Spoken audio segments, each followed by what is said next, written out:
Hi friends, welcome back to romantic stories YouTube channel.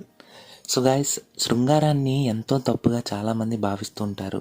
కానీ నిజానికి అలా ఫీల్ అవ్వాల్సిన పనే లేదు. నిజానికి కలయిక అనేది బాగా వ్యక్తిగతమైన అనుభవాల్లో ఒకటి అనే చెప్పాలి. అయితే శృంగారంలో బాగా ఆనందం పొందాలంటే అది మీ మీద మాత్రమే కాదు, మీ పార్ట్నర్ పైన కూడా ఆధారపడి ఉంటుంది. ఇద్దరి మధ్య మంచి కనెక్షన్ ఉందంటే మీ మధ్య శృంగారం కూడా చాలా బాగుంటుంది. అయితే ఈ శృంగారం అనేది కేవలం శారీరకం మాత్రమే కాదు, మానసికంగా కూడా కనెక్ట్ అయ్యేది. సో గైస్, ఎవరైనా కొత్త వాళ్ళు మన ఛానల్ని చూస్తున్నట్లయితే మన ఛానల్ని సబ్స్క్రైబ్ చేయండి, అలాగే పక్కన గంట సింబల్ క్లిక్ చేయండి.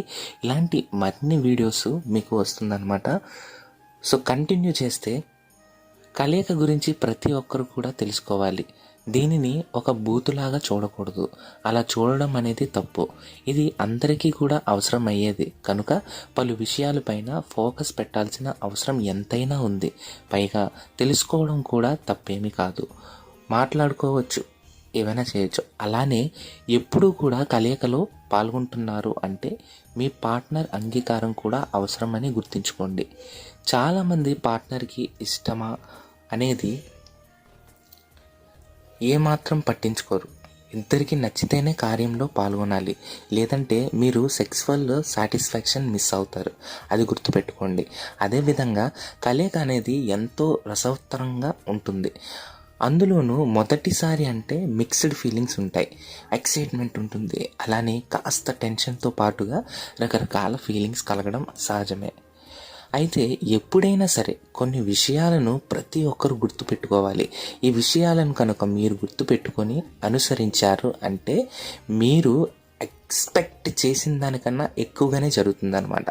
లేదంటే అనవసరంగా మీరిద్దరూ కూడా ఇబ్బంది పడాల్సి ఉంటుంది. సో ఎప్పుడైనా సరే మొదటిసారి మీరు కలయికలో పాల్గొన్నట్లయితే కంఫర్టబుల్గా ఉండాలి, అది గుర్తుపెట్టుకోండి.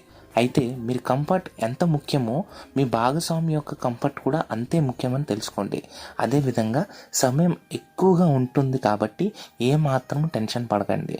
టెన్షన్ పడడం వల్ల నష్టమే కానీ ఎలాంటి ప్రయోజనం ఉండదు. ఓకేనా? కనుక ఎలా అయితే ఆనందం కలుగుతుందో ఆ విధంగా మీరు చేసుకొని నెమ్మదిగా మీ యొక్క పని మొదలు పెట్టండి, అంతేకాని హడావిడి పడ్డారంటే ఆశలు అడియాశలైపోవడమే కానీ ప్రయోజనం ఏమీ ఉండదు.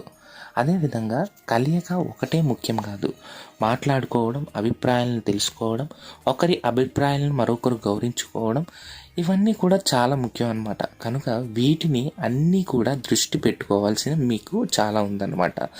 అలానే మొదటిసారి కనుక శృంగారం చేస్తున్నట్లయితే ఫోర్ ప్లేతో మొదలు పెట్టండి. అప్పుడు మీ శృంగారం బాగుంటుంది. అంటే ఫోర్ ప్లే, తను హీరోయిన్, నువ్వు హీరోయిన్ లాగా. సో అలాగా ఫోర్ ప్లే చేయండి. సాటిస్ఫాక్షన్ కూడా ఉంటుంది. అలానే లేనిపోని ఆలోచనలు మెదడులోకి తీసుకురావద్దు. అస్సలు అనవసరంగా ఆలోచిస్తే ఎక్సైటింగ్ పెరిగి మీ ప్లాన్ మొత్తం నాశనం చేస్తుంది. అలానే సేఫ్ రొమాన్స్ ముఖ్యం అలాగే ఉంటుంది కదా, సేఫ్టీ చాలా ముఖ్యం అనమాట. అది కూడా గుర్తుపెట్టుకోండి. ప్రొటెక్షన్ వంటివి వాడడం కూడా మంచి పద్ధతి. మీ భాగస్వామితో ఎమోషనల్గా కనెక్ట్ అయ్యారంటే మీరు ఎంతో ప్రేమగా ఉండగలరు. అలానే శృంగారం పరంగా కూడా తృప్తి ఉంటుంది అని గుర్తుంచుకోండి.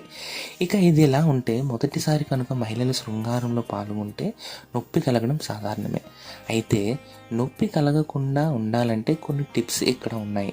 మరి మహిళలకి నొప్పి కలగకుండా ఉండాలంటే ఎలాంటి జాగ్రత్తలు తీసుకోవాలి, ఏ విధంగా అనుసరించడం వల్ల నొప్పి మహిళలకు రాదు అనే వాటి కోసం ఇప్పుడు మనం తెలుసుకుందాం. మరి ఇక ఎటువంటి ఆలస్యం లేకుండా దీనికోసం పూర్తిగా నేను ఇప్పుడు వీడియోలో చెప్తాను. సో ఫస్ట్ థింగ్ వచ్చేసి స్వయంగా లూబ్రికేషన్ చేసుకోండి. వజీనా ప్రాంతంలో లూబ్ అప్లై చేసి, అంటే ఆయిల్ కానీ మీ దగ్గర ఏదైనా ఉంటే లాంటివి, సో అవి అప్లై చేయడం వల్ల నొప్పి కలగదు. ప్రైవేట్ పార్ట్స్లో ఇలా చేయడం వల్ల మంచి ఎక్స్పీరియన్స్ మీరు పొందగలరు. అలానే ఎక్కువగా ముద్దు పెట్టుకోవడం, టచ్ చేయడం వల్ల కూడా మీకు బాగుంటుంది. ఇలా చేయడం వల్ల కూడా ఏమాత్రం నొప్పి మీకు అనిపించదు. కాబట్టి ఈ విధంగా ఫాలో అవ్వడం మంచి పద్ధతి. సో గైస్, మరి మరిన్ని వీడియోస్ కోసం మరిన్ని వీడియోస్ కోసం మన ఛానల్ సబ్స్క్రైబ్ చేయండి. అలాగే పక్కనున్న గంట సింబల్ క్లిక్ చేసుకోండి. నెక్స్ట్ వీడియోలో మళ్ళీ మనం కలుసుకుందాం. Until then bye bye.